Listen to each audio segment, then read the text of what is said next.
एक आदमी जिसका नाम जतिन था, वो 3 साल से एक ही जहाज पर काम कर रहा था। एक दिन जतिन रात में नशे में धुत हो गया।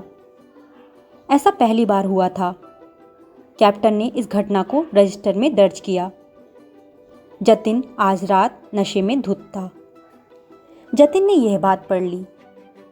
जतिन जानता था कि इस बात से उसकी नौकरी पर बुरा असर पड़ेगा, इसलिए वह कैप्टन के पास गया और फिर माफ़ी मांगी और कैप्टन से कहा कि उसने जो कुछ भी लिखा है उसमें आप ये जोड़ दीजिए कि ऐसा 3 साल में पहली बार हुआ है, क्योंकि पूरी सच्चाई यही है।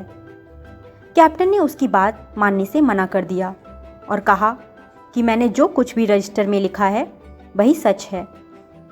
कुछ दिनों बाद जतिन की रजिस्टर में लिखने की बारी आई। फिर उसने रजिस्टर में लिखा, आज की रात कैप्टन ने शराब नहीं पी है।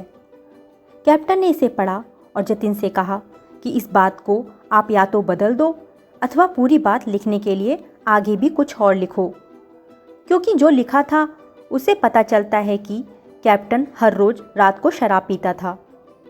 जतिन ने कैप्टन से कहा कि उसने जो कुछ भी रजिस्टर में लिखा है वही सच है।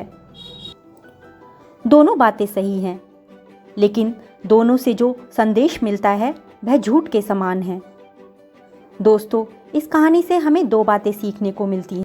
पहली, हमें कभी भी इस तरह की बात नहीं करनी चाहिए जो सही होते हुए भी गलत संदेश दे। और दूसरी, किसी बात को सुनकर उस पर अपनी सोच बनाए या कोई प्रतिक्रिया देने से पहले एक बार जरूर सोच लेना चाहिए कि हमारी इस बात का कोई और पहलू तो नहीं है। अगर संक्षेप में कहें तो हमें आधा सत्य से बचना चाहिए।